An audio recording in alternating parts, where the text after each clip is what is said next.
In Jerusalem, my government has maintained the policies of every single Israeli government since 1967, including those led by Golda Meir, Menachem Begin, and Yitzhak Rabin.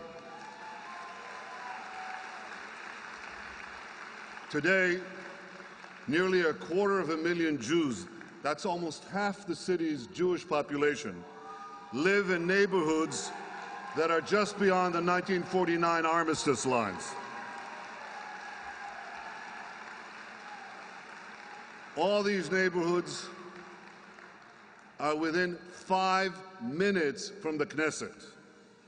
They are an integral and inextricable part of modern Jerusalem. Everyone knows, everyone, Americans, Europeans, Israelis certainly, Palestinians, everyone knows that these neighborhoods will be part of Israel in any peace settlement. And therefore, building in them in no way precludes the possibility of a two-state solution. And I want to say one more thing about our policies in Jerusalem. You know, nothing is rarer in the Middle East than tolerance for the belief of others. But it's only been under Israeli sovereignty in Jerusalem that religious freedom for all faiths has been guaranteed, and we shall continue to guarantee that religious freedom for everyone.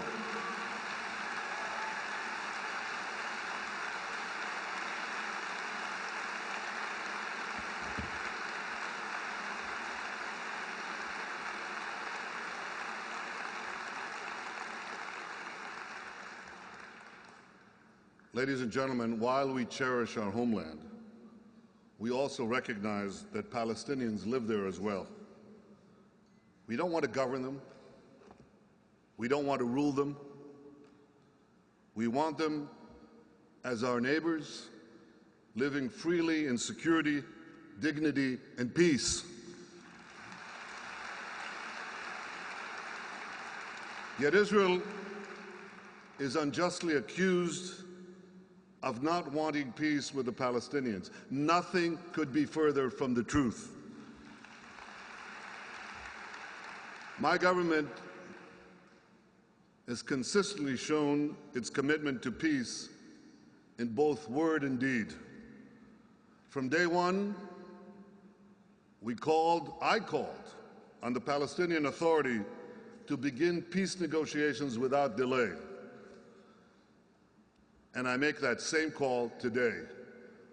President Abbas, come and negotiate peace.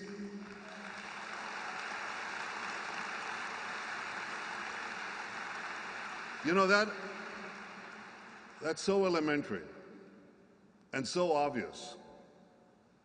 You'd think we don't have to say it, because leaders who truly want peace should be able to sit face to face with each other and negotiate the peace. You can't successfully end a negotiation for peace if you don't begin it. So I call on the Palestinian leadership, come and negotiate peace.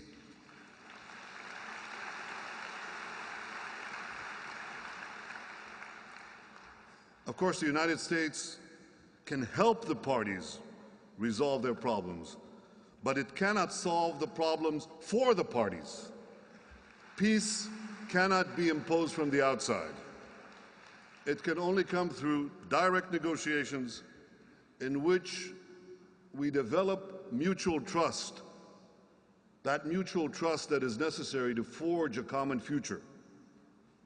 Last year, I spoke of a vision of peace in which a demilitarized Palestinian state recognizes the Jewish state.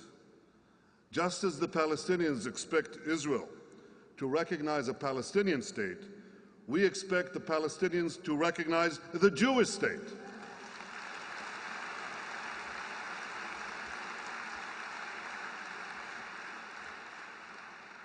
My government has removed hundreds of roadblocks, barriers, earth ramps, checkpoints, and this has facilitated tremendous Palestinian movement. And as a result, we have helped spur actually an incredible boom given today's world economy, an incredible boom in the Palestinian economy. You have coffee shops, restaurants, businesses, shopping malls, even multiplex studios. Just go to Ramallah and Jenin. And that's not come about out of sheer air. We have made it possible. You cannot do this if you cannot move trucks, goods, people, customers. That's been our policy. And we added to that an unprecedented moratorium on new Israeli construction in Judea and Samaria. This is what my government has done for peace. Now I ask you, what has the Palestinian Authority done for peace? Well, you can judge for yourself. They've placed preconditions on peace talks, waged a relentless international campaign to undermine Israel's legitimacy, and promoted the notorious Goldstone report that falsely accuses Israel of war crimes. In fact, they're doing that right now at the UN, at the grotesquely named UN Human Rights Commission.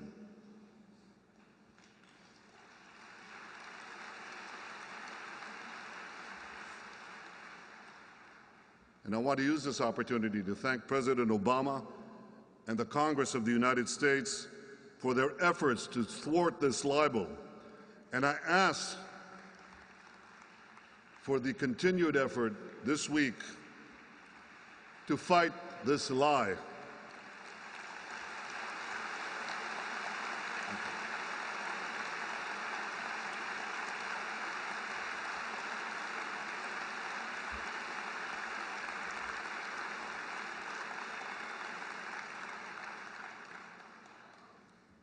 Regrettably, the Palestinian Authority has also continued the unabated incitement against Israel in their state-controlled media, in their schools and other institutions that come directly under their control, and some others too. A few days ago, in a public square near Ramallah, the Palestinians named this square after a terrorist who murdered 38 innocent Israeli civilians, including 13 children, including an American citizen, the photographer Gail Rubin. They named a public square after this murder, and the Palestinian Authority did nothing.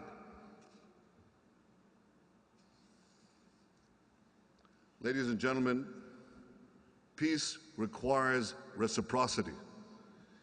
It cannot be a one-way street in which Israel makes all the concessions and the Palestinian Authority makes none. That's got to change.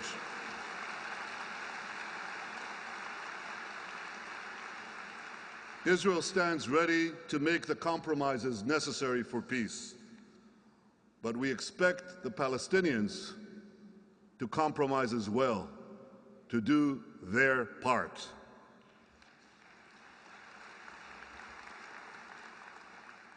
But there's one thing I'll never compromise on, and that one thing is Israel's security.